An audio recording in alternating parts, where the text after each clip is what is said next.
right. Good afternoon, community members. You're at the East Region Town Hall. Today is November 5th, 2025, and it's 4 o'clock. We're at the Moose Lodge in Clear Lake Oaks. I'd like to call the meeting to order, and it is 4:09 in the afternoon. We're going to start with roll call. I'll start with myself, Maria Kahn, Angela Amaral, Present. Denise Lucelot, Not here. Holly Harris. Here. And our newest member is Sterling Wellman. Here. Welcome, Sterling. We're glad Thank to you. have you. Thank you. Okay, we're going to start with public input, and we'll each have 3 minutes to state your comment. Chuck will come around with the microphone, and if you could please take the microphone, state your name and your question, and then hand the microphone back to Chuck so he can be prepared for the next person, please. And then we will continue on. And also, you'll need to come up to the podium to address anything within 3 minutes that is not on our agenda. So are there any members? Oh. Yeah, you do need the mic. Nope, you need to go. Yay. Thank you. Yes, we're happy to have Sterling. Welcome, Sterling. Thank you. Well, all right, is there anyone in here that has any public comment on anything that's not on the agenda? And we don't have Zoom or anything, so we'll have to close public comment then. Thank you. Thank you for participating. All right, we're going to move on to approving the E.R.T.H minutes from October 1st, 2025. I'll make a motion to approve the minutes from October 1st, 2025. Second. Motion carries. All in favor? Aye. Aye. Motion carries. All right. Today we have a guest speaker, Alex Haig and John Spica from the Lake Area Planning Council. They will be giving a presentation on the Lake County Zero Emission Vehicle Infrastructure Plan and will be taking public comments. This plan will guide how and where Lake County installs public charging and hydrogen fueling stations to support clean, affordable, and reliable travel for residents, businesses, and visitors. So welcome Alex Haig and John Spica. Yeah. Chuck, we need the mic. Keeper of the mic. The other thing is you can also be at the podium. You can take that one off the podium. I'm just going to introduce. Yeah. Thank you. Hi, again, my name is John Spica. I'm with the Lake Area Planning Council. Yikes. We are the Regional Transportation Planning Agency for the Lake County region. So we work closely with county public works as well as both cities and Caltrans to try to get transportation projects funded and or planning for future funding. So about a year ago, we got a grant for a zero emission vehicle infrastructure plan, and we hired a consultant, ICF and DKS, partnering to put this plan together for us. And today we have Alex Haig with DKS, who's going to present the findings to date from the project, and they will come, she'll explain some of the sites that they've already analyzed, and we'll hopefully get some public comment on it. And this is Alex. Hi. Thank you so Hi. much for having me and having this project. Thank you for everyone that's, oh, I guess I should turn the presentation on. Let's give it a, there.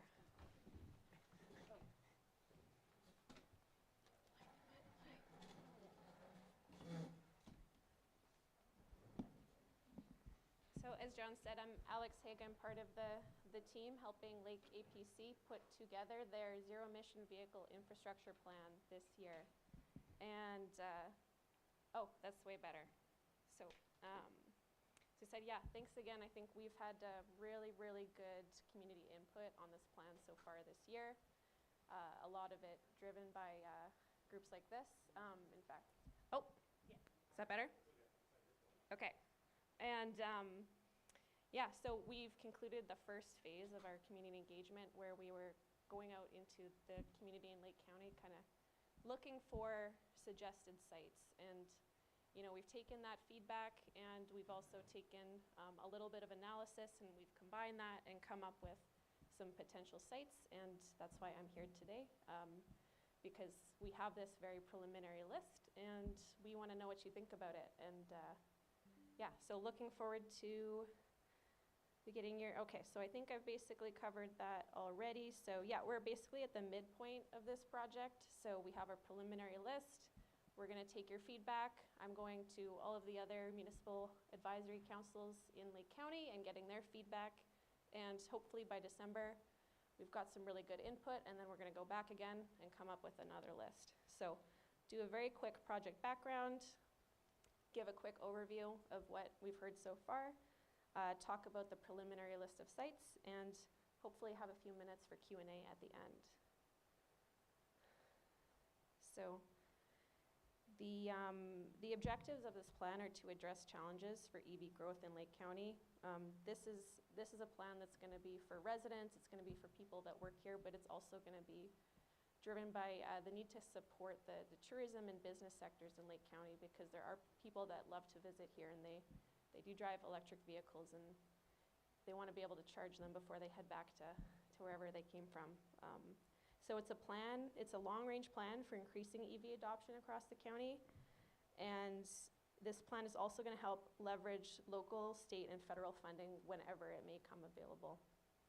And to be frank, right now there's not a lot of funding for construction of this, and that's important to note. Is this is a planning study, so we do not really have implementation funds as part of this, but the objective of this is to really help set up for the future when funds do become available. And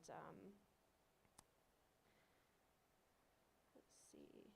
So the questions I'm going to ask at the end, I want to start with them at the top, is what do you think about the potential sites? So I'm going to refer to them as ZEV sites, and that's zero emission vehicle, in your area that I'm going to show you at the end of this presentation. And I also want to know, if you don't like these sites, or you don't think these are good, or, maybe we get further along in the plan and they don't work out, are there other sites that you might recommend?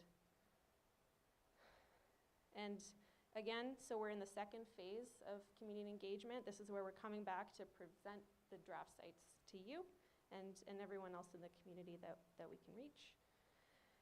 And I'll just quickly talk about kind of what we've heard so far, and I'm really going to focus on this region. We've had really, really good feedback across the county, but I wanted to kind of keep it focused to this area of interest. So we've had one public workshop in Clear Lake, and we've also had a lot of online engagement, and we've been going to pop-ups like Farmers Market across the county. And we received 35 specific comments. I pulled just the zip codes that are covered in the Eastern Region Town Hall area, but we received almost 200 comments just on recommended sites alone across the county. The biggest thing we heard was people want to see sites at parks and recreation, so Redwood Park, Library Park, boat launch. There were some requests for charging that would support multi-unit developments in the area. We've got some suggestions for shopping plazas and Walmart, and also a few comments on the need to support Highway 29 through traffic. And just some themes that we heard is strong support for public chargers in visible and safe areas. So a quote specifically is more chargers in parks and downtown centers. Request to co-locate, so place chargers where things already are, specifically shopping centers and community, so where people are already going to be, or where they might go to spend money if they're visiting. So people express challenges with charging if they live in a rural area or if they live in an apartment. And also, again, lots of interest in tourist corridors. So that was kind of half of the story, and the other half is we're taking some analysis that we're doing on the other side, and we're combining the analysis where everything we've heard. We bring that together, and we come up with our sites. And I'm not going to talk too much about the analysis, but at a really high level, we're taking maps of the entire county, and we are looking at what is going on within each census block, and we're assigning a score. And I'll talk on the next slide about what kind of goes into a score, about what makes a good site. And so we score the sites, we look at things like public access, we look at safety. Safety can mean things like lighting, security. You don't want to put them in an alley where people aren't feeling safe. Power, existing power is a big one, because if you have to upgrade utilities at a site, it can be really, really hard to fund them. ADA compliance, parking availability, you want to put them where people are already parking, and proximity to amenities, so where people are already going, so we can kind of intercept them, they don't have to go far out of their way. So that's kind of everything that's going into these scores. So we score everything, then we take the comments and we put that together and we come up with a couple sites. And so here, and this is probably the slide I'm gonna leave it on when I open it up for discussion. I also want to say that I don't need if you don't have comments right now, but you want to come back, we're gonna be taking comment and suggestions on this through to December, the first week of December. And I'll reach out to Holly and maybe we can get some help circulating that information. I think we're gonna have the official launch this week. You guys are the first group that I'm presenting to. So these are our sites that came up in the Eastern region. So we have Woodland Community College, Redbud Library, Austin Park / Clear Lake City Hall, Burns Valley Mall, Clear Lake Shopping Center, Lower Lake High School, Clear Lake Oaks Plaza, Piercefield Airport redevelopment. And maybe we'll come back to this, but I do want to say, so if we're looking at this map here, so all of the blue dots were recommended sites and charging that we received in phase 1. And it's kind of hard to see, but underneath the blue dots are the red, and that was the recommended sites. And I also want to stress this is a very, very preliminary list. Like, this is a list as a starting point, because this is when we ask you what you think. And you let us know, because if you're looking at anything on this list and you say, absolutely, that will not work, I really want to hear why, because I don't know these sites the way that you guys do. So, Can I interject something there? absolutely. Can you had a map up there that actually showed the whole Highway 20. So basically, our district, we have Supervisor Crandall over here. So our district is composed of 3 different town halls. Okay. Thomas Osebi's is from Upper Lake here. But what we are looking, with our 3 groups are kind of looking together for promoting the region. Okay. So that would be the area that we most focus on, is the whole Highway 20 interface. The whole highway. Rather than down by Lower Lake. Okay. No, that's good to know. When you say when it's the 3 groups, it's this. Yeah, group so we and have the East Region Town Hall, the Central Region, which is Lucerne, and then Upper Lake Nice is the Worth, the Okay. Western Region Town Hall. Right, and that's one district. Yes, Or- that's all one supervisoral district. Great. So we're working together to try to focus on, doing things in our district. Right. Okay. No, that's super helpful. So I guess based on that, one of the things, and I think I had mentioned this at one point, but Highway 20 is really a pass-through. I think we get about 25,000 cars a day during the summer. Mm-hmm. But people are coming from the Central Valley and they're going to the coast. They're coming from Hot Region, going through Hot Region and going to the coast. Right. And so that's why it'd be really important to get some of these charging stations, because there's so many pass-through tourists, et cetera, at some of the parks and things, because we would like to be able to promote, have signage and everything, and promote what there is to offer in Lake County and the Northern District with people that are captive sitting there. Right, yeah. Charging.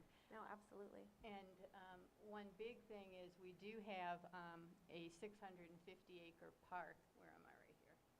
Right here. A 650-acre park that's opening right next door. Yeah, okay. And so that would be a huge boon to have one there. Because Yeah. we expect to have it set up to have RVs, things like that there. Yeah, and I believe, did you submit a comment about at the beginning? I remember, Yes. I think you sent me an email. Yeah. So that's exactly what I'm talking about. I don't know about the parks that aren't there yet, so I really appreciate that. And that's opening, is that opening next year, or is it in a few I think years? there'll be a soft opening in a year. Okay. But it'll probably be going on a couple of years, et cetera. Right.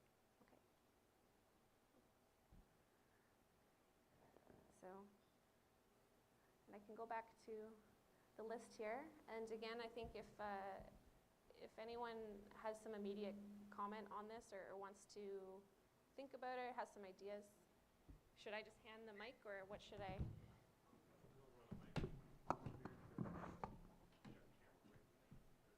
Okay, so I won't move. Okay.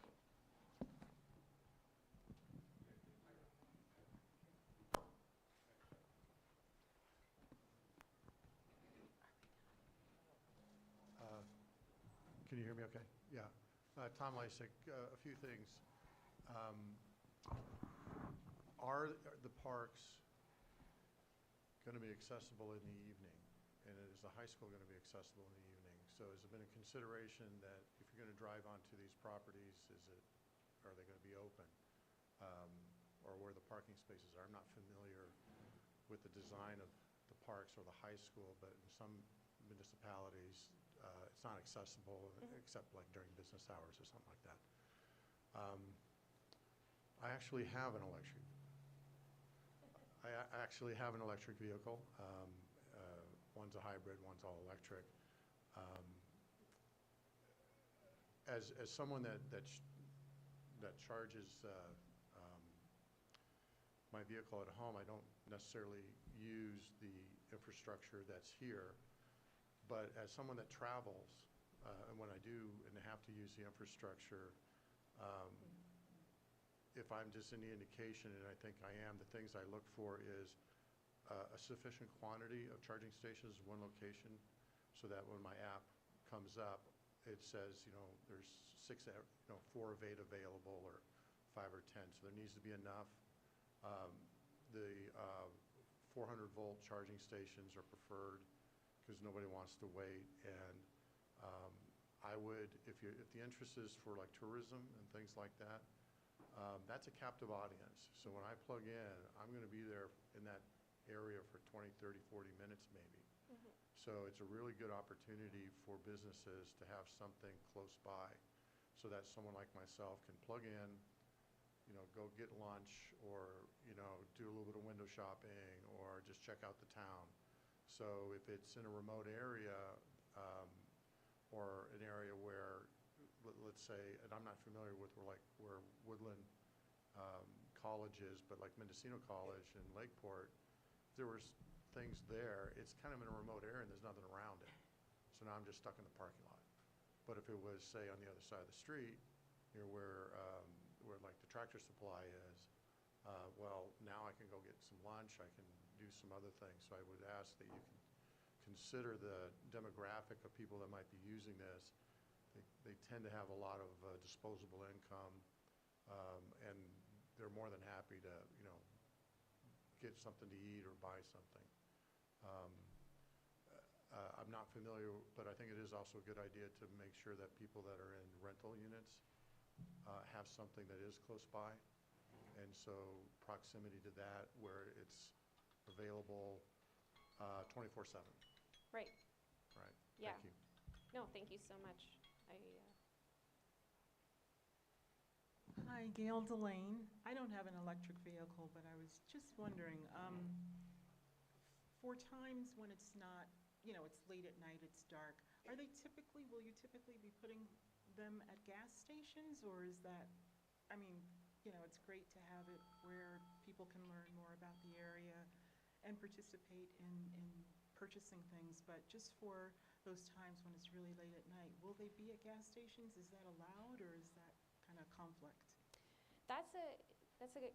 Can I answer questions? Or Oh, yeah. Okay, yeah. No, that's a really good point. I think, and both of you touched on access considerations, and that is something that is really important when you're looking at sites because they don't necessarily always need to be on public sites. It doesn't always need to be a library or a park. Sometimes it can be a shopping center, and that is a private site. It's technically a private lot, but again, access is really, really important because if it's for the public, it needs to be publicly accessible, and it can't be behind a gate for 12 hours, potentially a day when and that's not to say that some can't. You can work with multifamily housing units to put in, and that might be specifically for that. But for a public charging plan, yeah, access is important. Safety is so important. I mean, I know, I think when I'm even going to get gas, I mean, I don't charge my car, but it's a different thinker. Like, it will make the difference between me stopping to charge or not, is if I feel safe. Hi, Thomas Aceves from Nice area, chair for the Western Region Town Hall. Wanted to come down here and see the presentation. It's wonderful. I don't know when the funding will be available for this, but it's wonderful that you're still pursuing the idea of it. I would really concur with Holly, and the 20 corridor is extremely busy. A pass-through, as Holly's mentioned, and I would recommend if we do potentially put charge stations, they're in designation points for the businesses, like Lucerne would be a great place, near the restaurants, so people like my friend Tom mentioned would go over there and spend their dollars. Right. That's where I would need them at. I mean, and 20 is, we have a huge corridor of traffic, especially, like I said, Holly said, during the summertime. So we also have the Tesla banks already at the Upper Lake, which are pretty busy. And I think those are all fast chargers. And we would definitely need fast chargers. I don't have an EV vehicle, but I've studied them and looked at them. And EV's going to be around, everyone, eventually. It's going to be a big factor in our... I've listened to the CEO of Ford, Farley. His name's Farley, and Mr. Farley. And he's gone over to China several times, and they're starting a truck plant just because he knows what's coming and to compete with China and so forth. Anyway, that's what I would look at as designation points for us to expand our business and bring people in and spend their dollars. Awesome. Thank you so much. Yeah, there's a... Caltrans. So let me ask everybody here, what areas do you think? Do you agree that Klaus Park would be a good spot? Okay. The Moose right here? Right Well, here. it'd be right, You got 53, you got 20. well, the park is going to be huge. It's right It's in next the door. same driveway. Yeah. They were talking about, yeah, but they were talking about having troubles with getting off at 20. Well, they're going to be using the same road. Right. Yeah. They're gonna be using the same road that we used to come in here. They can't use the driveway that they currently have onto the highway. I'm thinking if somebody comes down, okay, they're coming from Williams, they're in an electric vehicle, they're getting down on power. Now they start worrying about, well, where am I gonna get power when I get into town? I come down the hill, the first thing they're gonna wanna see is a sign that says, EV Yeah. charging station. Just for giggles, this place would be excellent, because you got people coming up 53, you got people coming down 20, you have people leaving town, okay, and they're going down 20 to wherever they're going. Oh, I need to stop and get power for my EV. They're on 20, they're about to leave here. A place like this or at the park. Yeah, the park is going to have a visitor center Yeah, and, right. and interpretive Bathroom. signage. Talking Yeah. about people that are coming Yeah. through, Yeah. Yeah. cutting through, and they go, I need to stop real quick Yeah, somewhere in exactly. 30 minutes or whatever.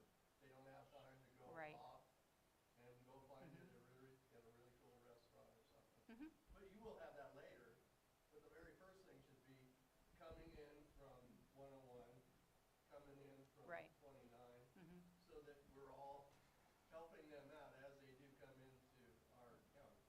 Yep. Like, oh, there's one right there. Oh my goodness, that's great. Yeah, and the only reason that I would think that Klaus Park would be better than the Moose Lodge is because the Moose Lodge, they close this parking lot at night. Right, I'm talking Yeah. about down by the road. Yeah, where but you the would see campground it. is, yeah, That was just thrown out there. okay. But, yeah, someplace where it's just off the road is what I'm getting at. And then, Alex, can I ask you, so I guess we've already talked about Klaus Park, and we'll get you in touch with Lars, because there is power out there already. Yeah, okay. But I noticed on the list, there was 5 in the city of Clear Lake. So Is that- the majority of them are the city of Clear Lake. Yeah. Woodland Community College, Redbud Library, Austin Park, Burns Valley, Clear Lake Shopping Center, and Lower Lake High School is just south of there. It's all pretty concentrated. Right, so Right. why are we concentrating so many on the city of Clear Lake? That is a good I mean, there's not one listed for Kelseyville, or is this just a list more focused in our area? This is just Yeah. for this area. Okay. Yeah. Uh, Here, and I think I can pull up, I've made it really hard for you to see the No, it's whole. fine. So on the right-hand side, everywhere there's a dot with some text that's probably really hard to read is a Okay. potential recommended site. Okay, So they're And- listed in So- Harbor up there, and Robinson, Yeah. Renteria, Hammond, okay. and what's the other one? And Can't I will see what also that one say, so Upper Lake, as part of the, Lucerne. says Upper Lake Park. No, there's a long one there, I can't see. Okay. The harbor part. So, so are these going to be superchargers or regular chargers? Do we know that yet? Or is that all dependent on grant funding? that is such a good question. So at this point, to be determined, I think Okay. right now, the priority is, understanding the need geographically. And, so what I'm hearing right now is, at first glance, you're seeing potentially too many in Clear Lake. So, maybe we need to look a little further afield and look for some potential alternative sites. Maybe we could talk about getting the park Yeah. on the list. And then once we kind of narrow down and get a little bit more confidence with that list of potential sites, then you start looking at what can you actually put there, and then very, very importantly, how much might that cost? Okay. And so we'll need to get there, and to answer, I don't think they will all be superchargers. I think it's going to be a mix. Superchargers are great, but also having chargers that take 2 to 4 hours where people shop and eat, that's also great too. And often, if they're paid chargers, they're less expensive than a And that was my supercharger. thinking, because if it was right, because we do have the regular, the one at the Caltrans is not a supercharger. No, I don't think No, so. it's not. Because the closest supercharger going that way, well, now there's one in Upper Lake, but the closest one used to be Ukiah. And knowing that we have a supercharger down in Williams, Mhm. one that's not a supercharger, like at the park, where people are gonna stop to get out, walk around, Right. spend some time there. Right. Right, would make sense. Right. And then, as Tom Seves mentioned, I saw him somewhere, there he is, like Lucerne Park. Mhm. Right. Another, there's a grocery store across the street and that kind of stuff. Robinson, Renteria, Robinson Rancheria, yeah. And and then Upper Lake, yeah. yeah, so I think I was just wanting, and if you could go back to the other slide, because I started writing down, you had the website, and I didn't get the end of it. Right, and I will, I've got a bunch of printouts, and we can also circulate via email as well. Okay. And when you go to the website and you go to the online map, and I know a lot of people already have as part of the early phase, like, we kept all of the comments in, but any new comments that are coming in, we've kind of frozen the ones in time, so you can kind of see what other people have said, but I'll know that new comments are part of this new phase as well. And, I think exactly your point when you were saying potentially you're seeing too much concentration in one area, like, that's exactly what Go, we yeah, because wanna hear. I mean, you're talking about less than a 3-mile stretch on Yeah. the highway, right? Right. And they're on both sides of the highway, looking at that list, there was, you had them on both sides of the highway. Because Woodland College is right there next to Walmart, Mhm. and the college makes sense. Yeah. But yeah, it looked like a high concentration. Thank you. Do you have any criteria of how dense, how far apart these things should be?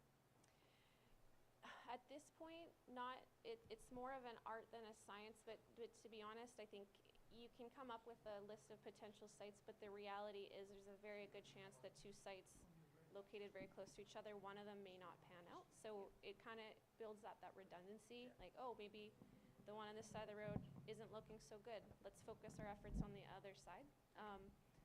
So it's not like I said, this is a very preliminary draft list, and as we move along further in the process, some might start looking better than others. And if some are looking really, really good and they're too close together, like, that is a consideration for looking further afield, so.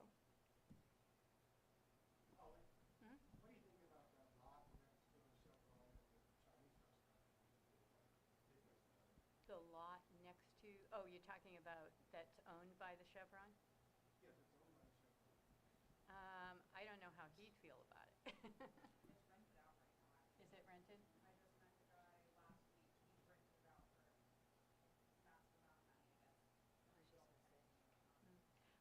I guess what I would say is, where do we think we would get the biggest bang for the buck as a community? People sitting there by the Chevron station, or being downtown by Nylander Park and getting to walk over to Clark's Island or go to the, anything there. I think one of the things that we were looking at is trying to get people invested and involved in finding out what northern Lake County has to offer, the Highway 20 corridor. We talked about, promoting the outdoors and recreation, things like that, access to the lake, et cetera. So what areas would it behoove us to have people captive, I guess you'd call it? No, I was just Yeah. going off of that John was comment about, Yeah. New Mexico gas station, Mm-hmm. easy access. You've got a motel, you've got a Chinese restaurant, Mhm. you've got a mini market there that's open. That's true, yeah. Yeah. There's the two restaurants. Yeah, so I guess the whole thing is, just throw a bunch of pins on the, on the map. Okay. Yeah. Okay. Yeah, Let's where's stick our- to the, Oh, Okay. there we stick go. to the There's rules here. Joe. This gentleman next, All please. right. Yes, I'm sorry I missed the beginning of your presentation. I was looking forward to hearing it. But just in case it hasn't been mentioned, I think it would be a great idea to make sure that an adequate amount of level 2 charging stations are included as well. The reason being, there are vehicles that cannot charge level 3. Most of them are plug-in hybrids. And my particular car can't charge level 3 because it's been disabled. So level 2 chargers work real well in places where the driver is likely to spend a lot of time, such as restaurants. And of course, the Indian casinos are ideal for those because they'll spend hours there. And the one down at Twin Pines works real good for me. Great. So, Is that the one, that's at the south, Middletown area, just south of? Yeah, I've heard a lot it's about down that in one. Middletown, yeah. Thank you, sir. And what was your name, sir? Sorry. Steve Abel? Okay. Great. Oh, Beg your pardon? your name, sir? Stephen Abel. Excellent. Thank you so much. We like to get them on record. Well, I don't know. Tom Lysick again. Again, having an electric vehicle, I don't really look for a sign on the road. The apps tell me where the charging stations are. So if I'm coming from, say, the example that was given, like from Williams, and it looks like I'm going to be low, I just tell it, take me to the nearest charging station. And the ones that, if you're looking for someone to spend money in the county, putting it where businesses are is ideal. And a lot of cases, if you take a look at what Tesla has done with its model for charging stations, it signs contracts with municipalities or businesses to put them in locations where they can spend a lot of money. So, for example, Ukiah, they originally put some right next to City Hall, but Ukiah entered into an agreement with them that Tesla would install other charging stations around the community. But if you look at Ukiah as an example, they have a Bank of Rivian right off of Perkins. They have a bank near where there's a lot of shopping. They have another bank over there by the Rayleighs and the In-N-Out Burger. Again, a lot of shopping. If you want to increase the economic, the economic value of the corridor and not have money left on the table and have it spent in the community, just taking it from the park maybe a mile or so further down the road to where you do have the Chinese restaurant or things like that, they're going to spend more money there than they would here. Lucerne is an ideal location where the boat ramps are. Everything's within walking distance. It's a lovely area. Further up, Upper Lake has one at the gas station, but if there was something near the town, so people can, it just has to be a block away. Kelseyville off of Church Street, right So, behind. Tom, could you put those down? I mean, would you be able to write those down and give those to her? 'Cause Yeah, I think about them all the time while I'm driving, right? So, Okay, why don't you read that into something while you're driving? Just because we're, you yeah, know, we have. okay, but the idea is that parks are great, but if you're trying to capture revenue coming into the county, you put it near the businesses, and many times the businesses be more than happy to lease their property to drop in and spend the money for the infrastructure because it brings sales. Thank you. Thank you so much. I do have one point to make with regards to signage, in that people coming from I-5 to Clear Lake Oaks experience a dead zone. So they might be looking on an app, but they're not going to get anything because there's no service. And we have a lot of areas like that around the county where we will need signage to point them to a quarter mile up the road or whatever it is to the next charging station. So I think it's important that the signage exists with them as well. That is a great point. Thank you. Okay. So, Margot Kambara, to piggyback on your idea, Maria, to combat those dead zones, once these chargers are installed, the county needs to coordinate its communications. So putting it on websites, the locations on websites, oh, well, they still won't see it because they don't have connectivity. Oh, well. But still, to have it on the website for people to be aware, at least the local residents would know. And if they have family or visitors coming in, they could say, oh, hey, you need a charger? Go down highway blah, blah, blah. Anyway, thanks. Yes. Thank you so Thank you, much. Margot.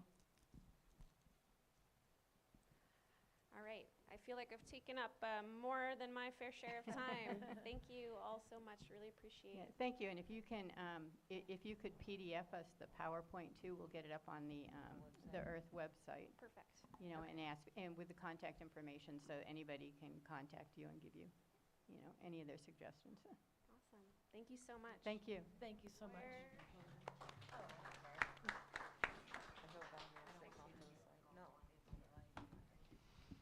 All right, thank you, Alex and John. We appreciate you taking the time to come over and share that with us. And we encourage all of you to put any comments in writing, send it to them, either through the E.R.T.H website or directly to them from the information that they have provided. Okay, we're going to move on to E.R.T.H business, update and consideration of E.R.T.H activities and projects, the E.R.T.H Council opening, and Land Use Committee and District 3 MAC updates. Okay. We're going to turn it over to Angela.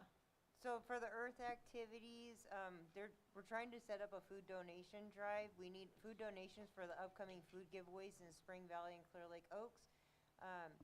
Food donations, including perishable items that can be frozen and other supplies, it doesn't have to be food, it can be other supplies, can be dropped off at the Big Oak Peer Support Center, which is in the shopping center right past the Chevron. And they're open Monday through Friday from 8 to 4. They're going to be closed on the 11th for Veterans Day. And we're going to have all of this information on our website and Facebook page. We do have a flyer. We have a flyer. Okay. And so for Clear Lake Oaks area, the next food drive is going to be on Monday, the 10th, and then Monday, the 24th. They're sponsored by Helping Hands at the Big Oak Peer Support Center. And that's every second and fourth Monday of the month. Can I just say one thing? Yep. We have Dave, I thought I saw him Yeah. here somewhere. We have Dave Abel, who runs the Peer Support Center. All right. We have Dave So- Abel, who runs the Peer Support Center So here. Dave, do you have anything you want to throw out there and what you guys need?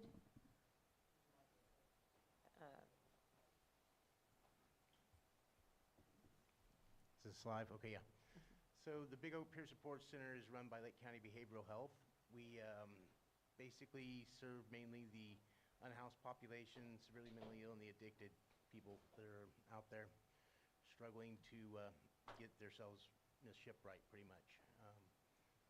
So basically, what we do is the 2 food giveaways a month. That's for anybody in the community that is needing food or any assistance in that area. We also do a lot of work in getting people their benefits. We partner with just about everybody in the county here.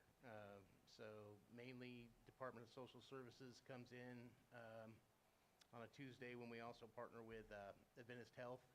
They bring in the shower trailer so they can get a shower there on Tuesdays, and they get a meal. And then these other resources, whatever community partners come in and show up that day, people can go in there and they can get multiple things done all at once. That way they don't have to traipse all the way across the county and ricochet around here to there and everywhere else just to get, stuff done. When they can, it makes more sense to me for us all to work as a unit, and get these people, going again. That's the whole idea. So every second Monday, every fourth Monday of the month, we do a food giveaway, and that's sponsored by our partners at Helping Hands Food Pantry.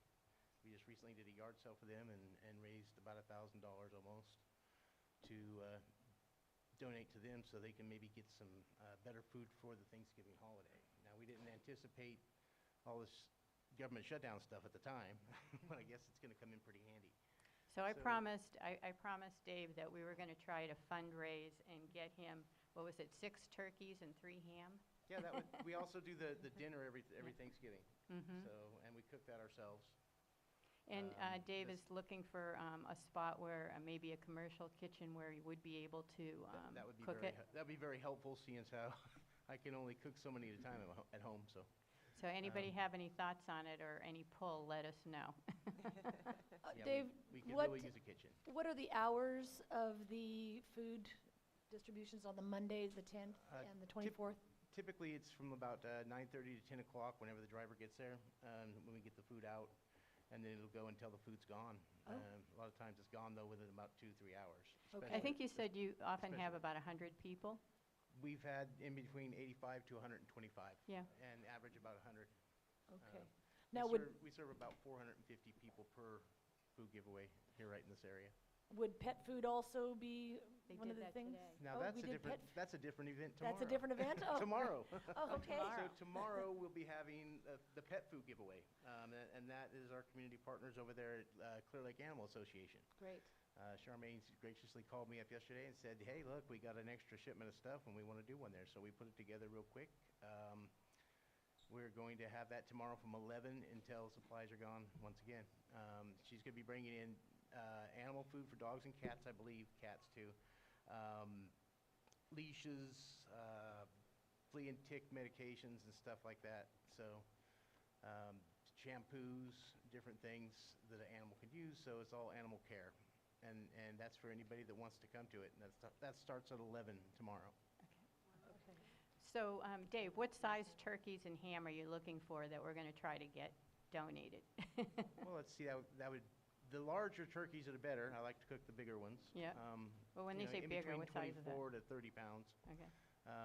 And the hams, bigger too. It all depends upon the facilities we get to do all this cooking. It'd be nice to do it in one spot. Mhm. Really would. Got it. Okay, so we're going to try looking towards that. Anybody wants to donate a turkey or a ham, let us know, or money for purchasing it, but we will try to get this.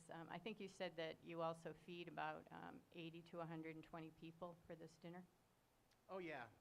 There's usually a really good turnout at that dinner. Capacity of the place is about 49 people at a time, but they come in throughout the day in waves. And our experience is we get about 80 to 110 people every year for that Thanksgiving meal. And this is for the people, that they're unhoused.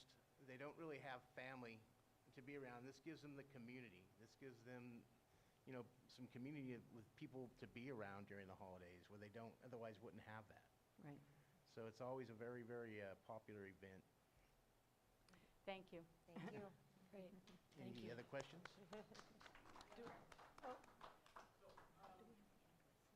Yeah. Steve, can you use the microphone, please? Sorry. So We're I've been- recording tonight. Okay, so I've been to where you're at, and I've seen people, and they're basically, a lot of guys are just sitting. You go in there, basically, they're sitting and they're watching TV, right? At times, Yeah, so have you thought of setting up a day labor referral service out of that? That's one of the many things we do. Oh, okay, so you already do that. So sometimes people are working on that. Sometimes they're not working on anything. They're just coming in and saying, oh, I can breathe. So Okay. do a lot of different things at that center. We help people with their Social Security paperwork. Like I said, we have Department of Social Services coming in to help people with their SNAP benefits when they're available, and their Medi-Cal and all that. So it's multiple different things. So you might find people sitting there watching TV, and we're fine with that. If people want to come and have a cup of coffee, get away from the elements or whatever, because we're also a resilient station. So we're going to be on this upcoming heat for the summer. We're also a cooling station, in the summer. We're also a warming center for the winter. So basically, a lot of these people have nowhere to get shelter at all. So if people want to get some services and looking for employment, we're certainly going to help them do that. If people, whatever they want to do to make themselves better, we're going to help them get that done. Steve, I would encourage you to drop down there and actually talk with Dave about all of this stuff. And he's going to be making a presentation in a couple months. All right. So anybody else have any questions? Okay, thanks, guys. Thank you Thank so you. much. All right, excuse me, and then for Spring Valley, they had a food giveaway today sponsored by the Gleaners. They're gonna have another one in 2 weeks on the 20th. Theirs is from 8 a.m. to 10 a.m. and that is at the community center on Wolf Creek Road. And Sterling let me know that Lori, that runs the Gleaners food giveaway, they will accept donations out there at the community center. Yeah. And I think that was it Yep. for that. Okay, the land use subcommittee, the the Verizon cell phone tower out here that we've been talking about. At the last Earth meeting, the proposed second tower next to the Moose Lodge was discussed, and a letter was prepared by Earth in response to the CEQA documents outlining some of the community's concerns. That was the letter that was on the tables last month. It's up there right now, too. Oh, it's up there right now, too. We just received legal notification that the Planning Commission will be holding a special meeting to decide on the use permit on Monday, the 17th at 9:05 a.m. So we're waiting for the staff report to come out and the documents. They'll be available 72 hours prior to the meeting. The last thing is that Holly and myself and Supervisor Crandall, we had a discussion with our Planning Commissioner representative, Commissioner Brown. We met with him to discuss tribal representation on our land use subcommittee. We also discussed them doing a presentation of local tribal history and pertinent topics at a potential upcoming session at the Nylander building. Commissioner Brown is reaching out to members of the tribe for the Earth area. So we're hoping to have a presentation for everyone to attend at the Nylander building sometime in the future, so for us to be able to get some history background of our area here. Oh, that'd be great. Yeah, so, and I think that is all I have. We had the Earth Council opening, but as you guys can see, Sterling is here, so that has been filled. And then I'll let you do the D3 MAC update. Okay. The only other thing I was going to say is that Community Development was supposed to have gotten me the project list for any upcoming projects in the area, and they did not get it to me. So, in terms of the District 3 MAC update, and basically what I'm just going to throw out are some of the issues that we've identified in the D3 North Shore survey. Dilapidated docks, that was one of the issues that people talked about. The prevalence of dilapidated docks. So the Lake County Water Resources Department recently sent out a bid request for a 2025 abatement of dilapidated lakebed structures. And this includes removal of up to 12 dilapidated docks and other work primarily on properties along the Highway 20 corridor in Nice, Lucerne, and Clear Lake Oaks. They're currently selecting a contractor. Work's going to be completed by late December, and they're going to be removing one in Nice, 4 or 5 in Clear Lake Oaks, and the rest in Lucerne, but they hope to add more of these docks to the list to be taken down. Then the Habematole of Upper Lake were recently awarded $2.4 million to install 3 next-generation weather warning systems. With this grant funding, the tribe's going to be able to fund and support installation of 3 IPAWS-compatible giant voice sirens at strategic locations in the North Shore. I did call, and I also emailed them to find out more about the grant funding and if they knew where these sirens were going to be located, but I did not get a response from them. Possibly Supervisor Crandall, you might be able to find out, or let me know who I can talk with at Hebema Toll to find out more about. Okay, great. Then the Goat Mountain Project. So after 15 years, the communications repeater at Goat Mountain, which is a joint initiative of the Sheriff's Office, Fire Protection District, and PG&E, was brought online and is now fully operational. And the project was designed to eliminate critical radio dead zones that have limited law enforcement and fire response for years. This significantly improves coverage across Bear Valley, Indian Valley, Bartlett, and areas north of Bartlett, Walker Ridge, and the Lake Pillsbury area. It also strengthens communication along Highway 20 east of Highway 20 and 53, including Spring Valley, to ensure Lake County's first responders remain connected when needed. And then basically in some of our D3 discussions, and we were just talking about setting up a meeting maybe in the next week or so, Thomas had suggested focusing on some initial projects such as universal garbage pickup, rent stabilization, and some of the law enforcement issues. So we'll be discussing that. Then I guess the other thing is next thing. Yeah. Next item is the commercial cannabis report and the cannabis ordinance update. Oh, yes, public comment. Any public Any comment? public comments on the earth business? Sorry. Okay. Okay, public comments closed. Okay. No, okay, moving on, so to the commercial cannabis Okay, report. so at yesterday's board meeting, the board received a community development presentation on proposed immediate changes to the cannabis ordinance.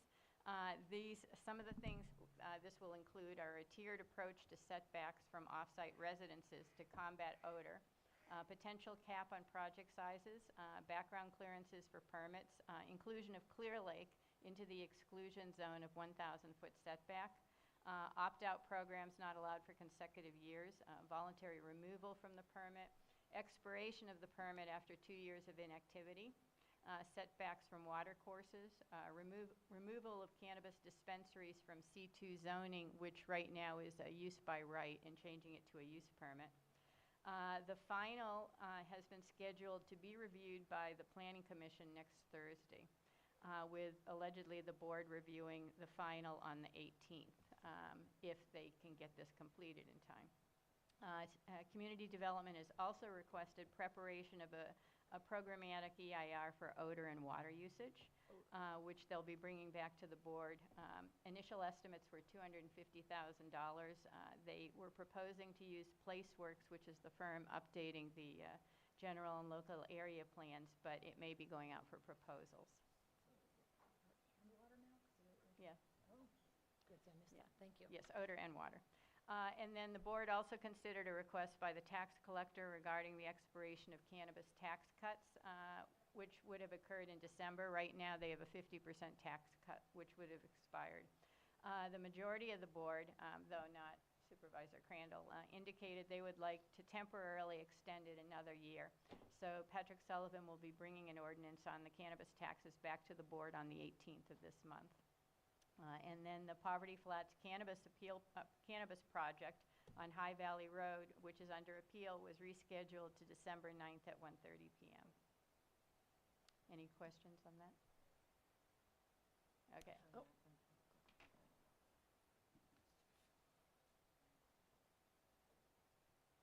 Just a process question. So when the treasurer brings back the ordinance, does that have to go through a second reading? Because I'm not sure how that process works. Oh, I think that they have to It's a discuss it. resolution, Yeah. right, Okay. it's a resolution. Yeah, I think so they have to it'll go through discuss 2 it, so, readings. yeah. Okay, thank you. Then we have an update on the Sonoma Clean Power proposal. So at the last earth mending, all the attendees overwhelmingly concluded they didn't want to participate in the Sonoma Clean Power proposed community choice aggregate plan, as well as the GEO-zone. So Earth sent in a letter to the board on this decision, and a copy of the letter is up on the table. The board and the city of Lakeport met separately on October 21st. The board did not vote on the project. Instead, they decided to explore other options for power. This effectively ended the conversation, and options will come back to the board at a later date. Is that? Okay, that sounds good. Okay, yeah. great. And that was it. Okay. Any other questions from our community? Nope. Okay. Moving on to Mr. Richard Kuhn has a presentation on the proposed senior housing development at Highway 20 and Sulphur Bank Drive and Storage Unit Project.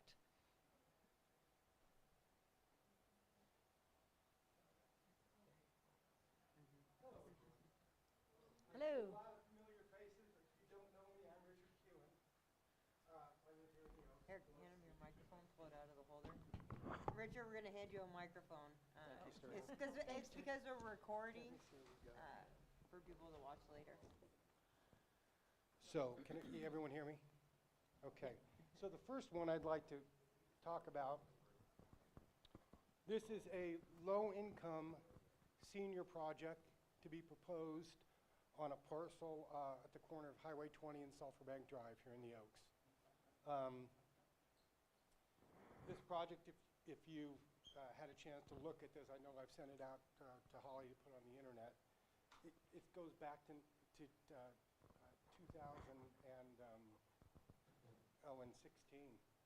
So it's been around a long time. There's been a number of attempts to get funding for this. This project is only going to happen through government funding because of its nature of being a low income and senior. The government basically subsidizes the construction, and then they, in return, you can only charge so much for each rental spot. So the senior is 55 and over, and then low income, it can't be no income. You have to be within a range, and then you get on a waiting list. Used to be local, but from what I understand now, it's statewide. And they go down that list, and if they call you up and they say, do you want to move to the Oaks, for example? And if they do, then you become a resident here. And so it's zoned properly. It's zoned R3 right now. Some of the benefits, one of the big benefits is Caltrans has pledged that if this project goes through, they will construct curb, gutter, and sidewalk all the way down to Clear Lake Oaks town. So there would be a walkway, a thoroughfare all the way connecting what is Lake Village Estates, which is, I don't know how many homes they have there now, but they're permitted for 250 homes. Orchard Shores, which I think is about 170 homes. So you'd be able to connect all those residential structures to the town directly. Another positive would be a second form of ingress and egress from Orchard Shores, where currently they just have one now. And so this parcel, back in the inception of Orchard Shores, back in '72 or so, was slated to be commercial for like a market, gas station, that sort of thing, to serve that area. Things have changed, of course, since then. And so that's how, in the latest rezone of the North Shore Area Plan, that's how it got its R3 zoning designation. So, any questions about this one?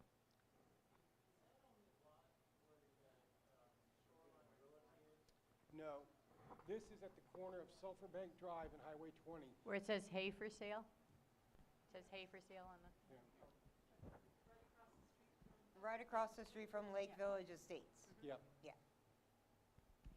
Hi, many units? Kathy Garner from the Keys. Yes. And you say senior housing. How many, is it an apartment? Are there houses? Well, no, these are going to be apartments. And the number is basically going to be defined by it changes all the time. Yeah, that's a very busy corner there with more, where are they going to be coming out of? They wouldn't be coming out of the corner. They'd be coming out of... Sulphur Bank. Maybe it's hard for you to see. Okay. So here is Highway 20. Here's Sulphur Bank Drive. Right. there's a left turn pocket down Highway 20 already. Uh-huh. To go into Orchard Shores, and it would be along the western edge of the parcel. Uh-huh. And our Clear Lake Oaks water, we can handle all those? Yes, I know Clear Lake Oaks water well. Yeah, They it's can handle the apparently sewer you do. and the water. Many good things about this project is it's what I would call shovel-ready. There's already a 6-inch water main and hydrant to the parcel. There's already a 6-inch sewer line to the parcel. There's already underground electricity capable of servicing all this at the parcel. And the parcel would need minimal grading in order to get it started. Traffic light at that intersection? Yes, so this is Sulphur Bank Drive, and here's Highway 20. No, traffic light at that intersection? I'm asking the question. A traffic light. Is there a traffic light? No, No, I well, know they there's not require one now, but would that, with the increased traffic flow, would that not be called for? No, because there would be no access off of Sulphur Bank. The access Oh. would be from here and through Orchard Shores, where there's already a left turn pocket. Okay. So there wouldn't be any increased traffic to this site. I mean, there would be no increased traffic going into this site from Sulphur Bank. Okay. Anything else?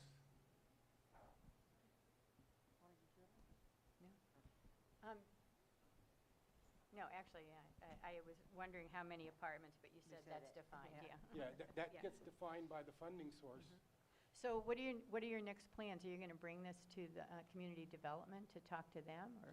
I've already met with Lisa Judd, Okay. who's the grant writer for the county, Okay, and she's very excited about this and said she'd put it on the top of her list.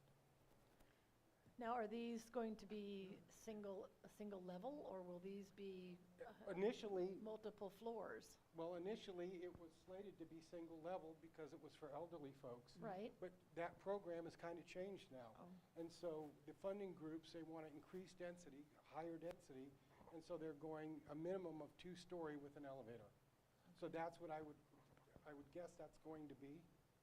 But again, the funding sources are USDA through the county in partnership with the developer, the landowner.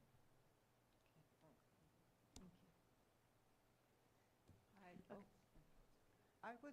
Your name? Sally David. Thank you, Sally. I've recently been talking to a friend in another part of the county, and they're saying that senior programs like you're talking about need to be within walking distance of a store. Yes. Yeah, if that's a question, I agree with you. And that was the purpose of Caltrans building the curb gutter and sidewalk down to connect with the existing curb gutter and sidewalk to take that whole community, Lake Village Estates, Orchard Shores, and this project to make them within walking distance. If you're a senior citizen, Yeah. that's quite a walk. It could be for some seniors, and other seniors it may not be. But if the strive is to, well, we're not going to build senior low-income housing unless we have the perfect spot, and we have an issue with housing in California, everyone knows it, what are we going to do? You're going to pick the best spots that you have, and you're going to put the senior housing there. What I would tell you, folks, is we're in competition with 4 other supervisors in this county for this money. Lake County is going to get the money. Either you want it here or you don't want it here. It's that simple. Have you looked into incorporating independent and assisted living? No. No, IHSS would be appropriate for this type of housing.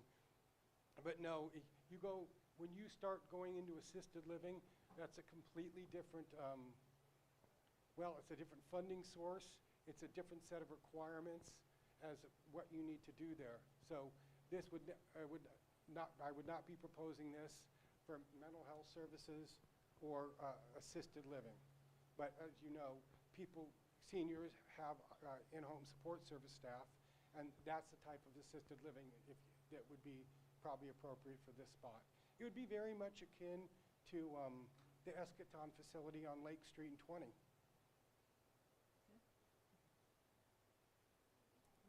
Anything else? No, so I guess we just, wait to hear. Yep. Yeah, I mean, Wait to hear. It's kind of a big project, I guess, certainly for the Oaks. And as you start thinking about things and wondering, well, what if, let me know. Because things can always change. My daughter-in-law and my son, for the most part, are going to be taking this on. I'm just getting tired. It's, 10 years in. And so I've always thought it was an appropriate use for that corner piece, and I still do. Well, it is zoned that way, yeah. Yeah, it is zoned that way. Okay? All right. So, moving on. Let's see. So,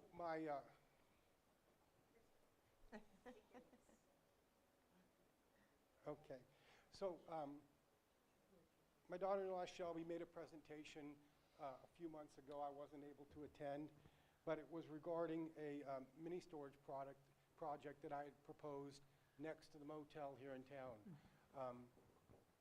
There was the project, that land is zoned PDC, Planned Development Commercial, but that's what they call an overlay, with a base zone district of the back half of M1, light industrial, and the front half C2, community service. Actually, the back half isn't M1. We don't have any M1 in. Well, it was. Well, it isn't right now then. Well, I think, well, we'll check on that. But Okay, no, I did check on it after we talked about that. We don't have any manufacturing in Clear Lake Oaks. So the back one is zoned for the storage units, the C3, yeah. Yeah, well, then they changed it at some point. But the back half was zoned for the mini storages. There was some. Well, the and C3 is mini storage. Yeah, you can do that in Yeah, PDC too. But the big issue was the visual impacts that people, I guess, had over something being there. Also, there was the county has said this to me themselves. They'd like to see something like a farmer's market there, something similar to what they have up across from Rainbow Ag, where you sell Christmas trees and fruits and vegetables and pumpkins and you pet horses and all sorts of, and I think that's a great idea for that parcel too. So that's where this comes up. This is another piece we own. It's about the same size, about 5 acres, and it's currently being used for a bunch of horses that are expensive. So this is at the end of Orchard Shore Drive, which has a gate right now. Yeah, this is at the end, well, I'm going to say of Jensen, because Orchard Shores Drive Ends right there. stops yeah. there. Yeah. Yeah. And so. So you're talking about access from Sulphur Bank Drive, from Sulphur Bank and To Jensen. Jensen, yeah. And so the advantage to this piece is it's back. It's not going to virtually have any visual impacts from Highway 20, which is a scenic corridor. Whenever you have high-density housing, storage has to go hand in hand with high-density housing, because just because someone lives in an apartment doesn't mean they have less valuable or less stuff than somebody who lives in another house, a bigger home. And so, without a doubt, I think that mini storages are a necessary thing to have when you want to have more housing, which I think everybody knows we want to have here. So, this spot, we wouldn't be taking out the vineyard, but we improve Jensen Road, of course, to commercial road standards. We've already got sewer, water, and power there, and it's flat. There'd be virtually no grading work that would need to be done to accomplish that. This down here is the wastewater treatment plant. So this is, right now, this is zoned for medium-density residential. Actually, those parcels right there, I think were R1. These here? Yeah. Yeah, well, what is medium-density residential? That'd be R2, and then high density is R3. Okay. Yeah, so it's low-density housing. This area in total consists of like 25 legal parcels now. So we'd be taking 3 of them out to make this complex. And let's see. The what? Well, yeah, I can show everybody where we originally had it planned. So this was the original site plan. And so here's the motel, Lake Point Lodge, Highway 20. This is a vineyard we have. And then this is a roofing business, used to be a roofing business. And so this back half is what we're talking about that is zoned for those storage units. And it's a gently sloped piece. You can see by the topo lines. But again, given the visual impact concerns, again, it would take everyone here, you'd have to say, yeah, maybe this is a better spot. Because this one would need to be rezoned. This one does not. So this would be rezoned to whatever, C3, or whatever's going to accommodate mini storages, and then go through the use permit process of getting the mini storages. This one needs to go through simply the mini storage use permit process and not necessarily be rezoned for what's being proposed here. So, Richard, on that one, on the visual that you were saying, Yes. who said that the visual, they didn't, was the county, is the county the one that told you that they would not? Actually, Was that when you came last Yeah, time? when Is she that came the, last is that time. what the feeling you got from it? Okay. who's not here today? What's who? Yeah, Denise. Whoever was up here just said something about the zoning, not too much about the visual, just. Oh, Holly was talking about the Yeah. M1 zoning. Yeah, I know when I see a farmer's market, I want to stop. Well, so Yeah. I'm good with that. So I have a either way, if we move the storage units to the back of Jensen, or here, we still wanted to do farmer's market, pumpkin patch, Christmas tree farm kind of thing, an all year round usage in this front half. Yeah, So sounds good. I'm not concerned about the mini storage myself in the back, and as long as, and I think what would really be needed and it would be great on that front half, if you're building that in the back, go ahead and build a retail strip right there. We need it. All the retail strips that we have here now are old, dilapidated, and businesses, you need something new and fresh to get new small business to move in there. And I think if you did both at the same time, it would be an economic boost. Well, Well, you can only do so much. and I'm not going to disagree with that, but just from a businessman standpoint, phased development in these situations generally suits you better. So you're not having a whole bunch of cash outlay and then having a slow, like for example, mini storages. You could build 500 mini storages, but you're not going to fill up 500 overnight, not in 1 year. It's going to take time for growth to fill those up. So would you do those in a phased development? What I would say, though, at the time, is that we kind of have to decide if this is going to be the spot, first of all, and then I don't want to really morph from retail stuff once we already have a farmer's type market established there. Yeah. You see, you know what I mean? It's conflict. Well, I mean, I get it, temporarily, you could put up tents and call it a farmer's market or pumpkin patch or whatever. It's just dirt, in essence, on the front Yes. end. But in the future, you really do need retail strip there to give any sort of economic boost to this community. Right. And I'm totally supportive of economic growth to that area. I mean, that's my deal, too. Something to consider. But maybe, like I said, maybe this other spot in the long term is better for mini storages, just because they're not right on the highway. Then that would leave that's a pretty big hunk of land there to do something with. Yeah, you could probably get a bigger box in there Yeah. and do with the accessories around it. I mean, you know, I don't know what you folks think about Dollar General, but I owned that property and sold it to them. And it took a long time to negotiate that deal and to bring them here. And I guess what I'm saying is that you've got to have a real good business plan to make it here. Yeah. Because you've all been around, Steve's been around here a long, long time too. You've seen people come and go, and you got to have a pretty good business plan to make it here. And Dollar General did. So, Richard, I guess one thing, right now we're updating the local area plans. Okay. The last one was updated in 2008. Mhm. So that's something that actually we did discuss last year, the zoning and proposed zoning changes, et cetera. We don't have the draft yet. So I'm thinking that this is something that the local area plan committee should take a look at, because you're talking about spot zoning over by Orchard Shores.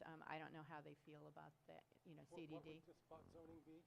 Spot zoning, so if you Well, were I to. know what spot zoning is, But but that, we're you saw referring- this property. That would You be think spot, that would be that spot would zoning? spot zoning, yeah, Okay. absolutely. But I don't know how much of No, a problem that is, I would or. not agree with you there. Huh? I would not agree with you there. Yeah. So basically, I'm thinking that probably the local area plan committee should take a look at this stuff too. Of course. Yeah, I mean, Yeah. these projects, I'm not in the, listen, I'm not in the mood to fight with people over this kind of stuff. I'm just not interested Yeah. in it anymore. So if the community doesn't want it, there are other things that we'll do with it. But So do you, I know I have the, I don't have the newest PDF. Do you have a copy of that? I can put that up on the Earth website? in the newest PDF of this, Not of the Orchard Shores, that thing. oh, yeah. Yeah. I don't know about the website, but I'll have my wife send you Okay, this. yeah, that sounds Can you great. have this on the computer? Okay, so that's basically just, it's just the, okay, I can do Yeah. that. Yeah, I can get that up there. Yeah, I mean, I don't know what's going to happen with the Lee piece. I know that there was a pretty big distance between a willing buyer and a willing seller financially. Well, that was something that the local area plan had looked into, having rezoned resource conservation because of the wetlands there. Yeah, no, I know, Yeah. I know. But I know that the Lake County Land Trust had Yeah, they, trying to buy it. yeah. Janice was the right. real estate agent. It just didn't quite work out. So I Yeah. don't know ultimately what the I don't know plan's going either. to be for Yeah. that. But I would remind you again, Mhm. there's a wastewater treatment plant right next Yeah, I know. to a residential area, and now you're saying that I know. I would argue that that's spot zoning. No, That's generally not consistent. yeah. Okay, I those are not totally, yeah. usually consistent use. I totally understand, I totally hear Okay. what you're saying. So, so what we'll do is we'll just get the the local area plan committee together to take a look at that. I was Do trying you to want to see look how at this far the- closer? Yeah, no, I'll take a picture of Is it it after. close enough? You know, I can't see that far. Yeah. I was just looking, I was trying to see the public road easement, how far it was from the hotel. 60 And, feet. yeah, and I was Yeah. just thinking for this right here, the motel might not want retail business, and this might be what they would want. They won't want Yeah, did you noise talk all to them? night. Huh? Yeah, did you talk to them, the motel? Yeah, I talk to them Yeah, all the time. okay. We're neighbors. Yeah, But- so I was just thinking instead, because like, Steve was mentioning maybe putting a different kind of business in here, but this might be the right business right next to the motel because, It's quiet. Well, just right, so it'll be quiet at night. these facilities typically, and this one specifically, would not be accessible at night. Well, there you Yeah. go. Usually the hours of operation are 7 PM or 7 AM to 7 PM. So I don't know that that would be much of an issue. Right. I'm being honest with you folks, I could see how the big oaks might not want it, Yeah. the competitors next door. But that's the But we way it need goes. Yeah, they're at a Yeah. 100% occupancy. They Oh. say 97, Yeah. but it's just because it takes a few days for somebody to move out. And Holly, you guys have a ton of them there, or you did. We did. Yeah, it takes time to get back in. So they're way past 100% occupancy. Okay. So there's without a doubt a need in our immediate area for those. Okay, so we'll get the local area plan group together to take a look at that Okay. whole thing. Because potentially the time to rezone something is when they're redoing the general plan and the local area plan. And you get it done for free. Yeah. right? Yeah, I don't know how long that's going to take. Well, we don't know Sometimes either. it- It was supposed to have the draft last year. Yeah, well, that's what I said. I talked to Myrea about this, and, because there was some other rezone issues. Specifically, the vineyard land in front. And I said, I'm not down with that. And to just let you know. And she said, well, don't worry, it's not going to happen for a long, long time. So if we're talking 1, 2, 3, or 4 years, Yeah. I would need some sort of support from you folks, or say this is just not what we want, and let me know, because I can't just keep going on in limbo while a potential area plan may or may not go forward. Right. It should be done by the end of next year, for sure. The end of next year? Yeah, because the grant funding goes away then. Okay. So, but, And then okay. we- So do you we want have- me to, do we you're have asking me to copies? put this on hold for over a year? No, No. no. So we have pictures of that already on the Yes. website? Okay, so what we'll do is between now and the next meeting, we'll ask people, if anybody in here watches this later on, they can always send an email to us Oh, and let us absolutely. know. I'm Yeah. here for the comments. Yeah, I- yeah. You know, Pretty much, you want to know where you think the mini storages would do best, and then what you think about the farmer's market / pumpkin I'm a patch. fan of the, Yeah. yeah, I know Sterling is too. yeah. And what about Okay. putting maybe some charge stations there? Okay. well, so We've gotta move I've had Yeah. discussions with the owner of the Chevron, and he looked into the charging stations, but the commitment was a 20-year commitment to put them there. And that was through a well-known car manufacturer that wanted to put them there. These folks may be better because he wouldn't have to give them that 20-year commitment. And again, like some of these other folks said, you're next to a Chinese restaurant, a motel, you got a bar right down the road. I mean, within walking distance. And so Yeah. there's a lot of things going on where people would stop there and maybe have a cocktail, not too much, maybe have a bite to eat. They plan their day around stopping there, where the park, Well, we can talk about that Yeah, part we can. later. Yeah. Yeah. I mean, so, thank you. Thank you. Thank Yeah. you. We'll get back in touch with you. Okay. Yeah. Okay, I got it. Thank you so much. Okay, we're going to need to move on quickly. Ongoing project updates, EPA cleanup in Klaus Park. Okay, so the EPA's completed the engineering design for the first phase of the cleanup action at the Sulphur Bank Mercury Mine, and they're going to be addressing the contaminated residential properties on the Elam Indian Colony and the neighborhood off of Sulphur Bank Mine Road. It's expected to begin in the summer, fall of 2026, take 16 weeks with just a modest increase in traffic. They've also been developing the engineering design for the on-mine Phase 1, which entails excavation, consolidation, and capping of the contaminated waste on the southern half of the mine. This summer, they collected all sorts of data. They are still looking into clean cover soil and construction materials. And they're making good progress, and they continue to be optimistic about a 2027 start to the phase of work. They're putting together a fact sheet. Hopefully that will be together in the beginning of 2026 to pass out to all of you. And then there are no Klaus Park updates. Okay, excellent. On to, do we have any questions from the crowd? Okay, on to Spring Valley update. I really don't have many, but I am still working. Okay, sorry. I don't have many, but I am still working on getting the bridge over Old Long Valley. So I don't know if anybody's watching this that is from Spring Valley that has been there for 20 plus years. If we have any pictures of the bridge that went over Old Long Valley, because from the planning department is what I heard is that they need to have proof that it was there because there's no evidence in county record that there was ever a so which bridge? The over Old Long Valley. Old Long Valley. Yeah, so we can Okay. have another way in and another way out. So anybody that knows anybody, if we can get the picture, so then I can give it to the planning. Maybe we can check the museum. Oh, I could try that. I didn't think that, but Yep. there's nothing for public record that. How far back? I believe the bridge was blown out in the early 90s. Okay, check Google Earth Pro. So. Yeah. Oh, okay. I don't know how to use any of Oh, it. that's We'll easy. do that. We'll do Okay, that. but- Okay. And then, other than that, I'll have more updates next time Okay. after I go to the CSA2 meeting tonight. Perfect. Thank Thank you, Sterling. Okay, any questions, comments? Onwards to the Fearless Leader Supervisor Crandall's updates.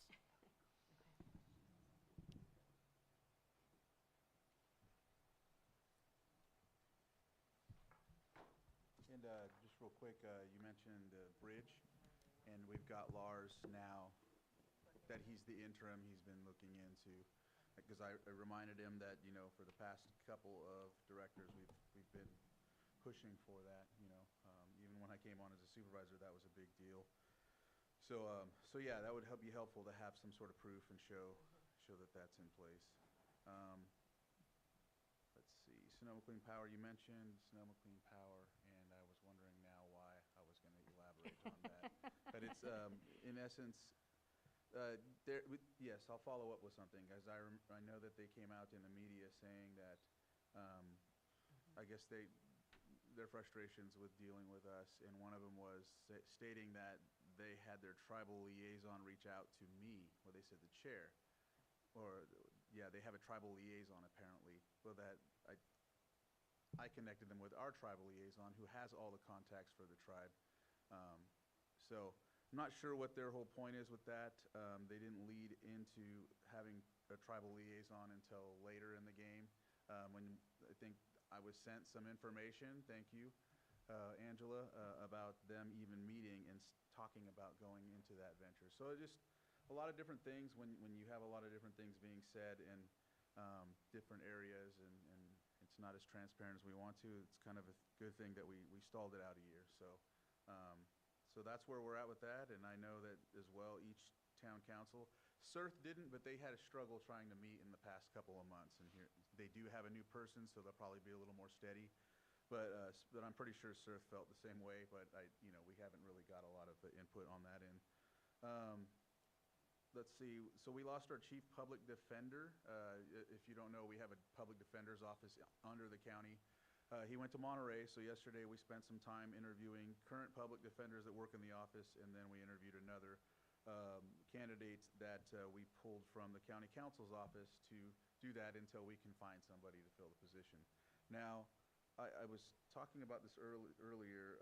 This is where some of the things we talk about stalls progress in the county, because right now we have a county council officer who's half of his time now is going to be spent on that. And then we have PRAs, we have other documents, like when I was talking about the rent control ordinance or rent stabilization ordinance and other ordinances that we're working on. This now gets stacked, if that makes any sense. So it's key when we choose people that we try to choose people that are going to stay. I like the idea right now. We have Lars in the interim position. He's from Lakeport. He went to Clear Lake High, was one of my rivals. So I know he's going to be here, right? And so having him in the interim position is great.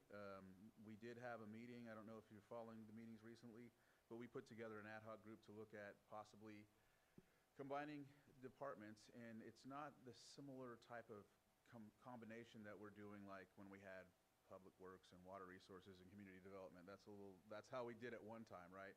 This is in line with other counties and how they operate with regards to Public Works. And a lot of what we have in place there with this whole move, because we lost our Public Works director, fits in tune with some of that. So it's not a done deal. We've been meeting about it. We're looking at those options so that we don't have to go through this. We have these Public Works directors come here, tell you something, and here we are 2 years later, like, wait, he told us 2 years ago he was looking into a bridge, that we were going to be first on the list, all of these different things. So just giving you an update on that, at least letting you know where we're at with that. I work really well with Lars. For me, he's finished a lot of projects that I've been looking at to get done. So I have a lot of faith in him, and we'll see how that goes from there. Let's see, Animal Control Director.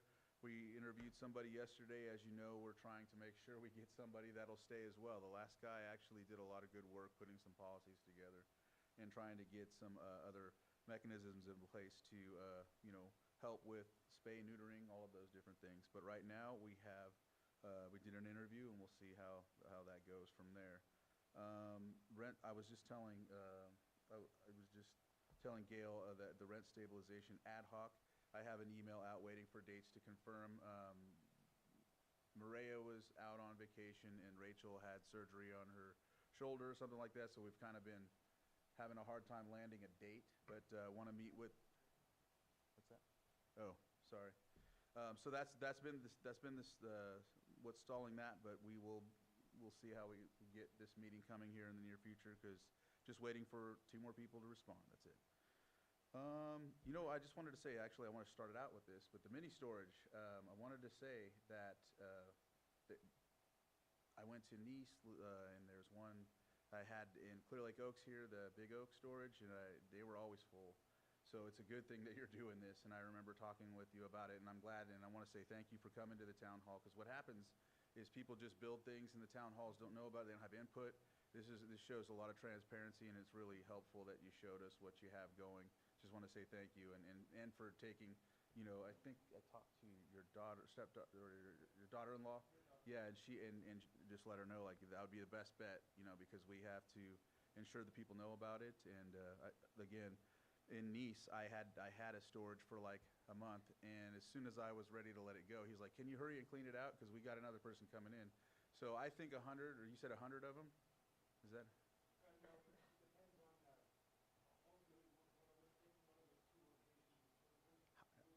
However, they'll fill up quick, I think. So I was just giving you that feedback. Let's see. Potter Valley project. That's actually, we've gained a lot of momentum on that, I want to say. You know, there was a time we were hopeless. We had no, you know, thought that we would even get anywhere with it. And it feels like we're getting a lot of momentum. There's a lot of groups coming out. We went to California Deer Association's collaborative banquet with the Lake Pillsbury Alliance, and just seeing all the people that, you know, were, of course, supporting Lake Pillsbury, but then also other leaders there that were with us that are fighting the same fight. I know that there was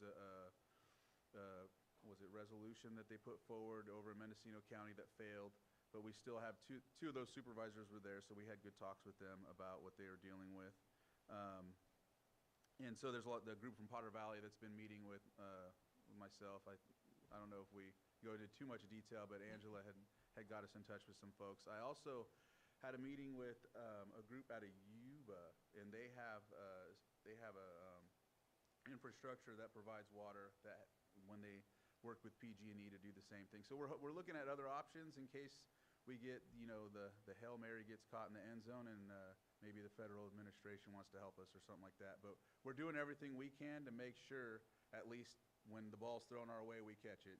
We're not just going to sit back and hope. You know, we're trying to do what we can. So our comments were submitted. SLR report is out in the open. I'm thinking that we'll get a copy of that and link it to the website or on Facebook so everybody can get a look at it. It basically says what we've been saying all along. You know, we didn't twist our arm to say it or anything like that. We let them do their work, and now we see it, and it's like, wait, that's what we said. But okay. Good thing we have it now documented. We'll see how the other groups use it. But as for that, and then mentioning, again, thank you for coming and sharing everything you did, Dave. If you don't know, there was an extra item yesterday.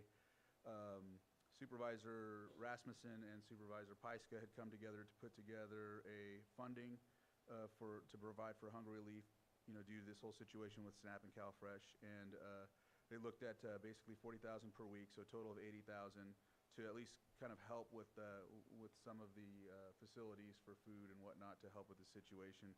They put together an ad hoc work group that met today, and they'll be meeting weekly to make sure they can, you know, stay ahead of this and do what we can to help with the hunger relief situation we have now. So that's what I have for now. I'll stay for questions as usual. Thank you, Supervisor Crandall. Just wanted to touch on the Potter Valley. We are catching up, right? We didn't get off the starting line at the same time, Yeah. but we're catching up. Right. They had us tied to like the wall or something. Weights in our shoes, Yeah, right? yeah.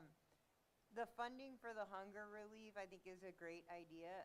What I'm hearing from the community is some of them don't have a way to get to these food drives. So if there's a way that the county can potentially look at, they have a bus pass that gives you 10 punches for the month. And so that'd be 5 trips to the food drive and home. And they're pretty low price, so I don't know maybe if people want to donate bus passes, but that's one of the things that residents are saying. The buses don't kind of align with the food drive sometimes, or, you know, they need to find a way to get there. That's all I have. No, that's a great idea. Bus passes, and I can talk to someone. Well, you could talk to, doesn't Jim do for Lake Transit?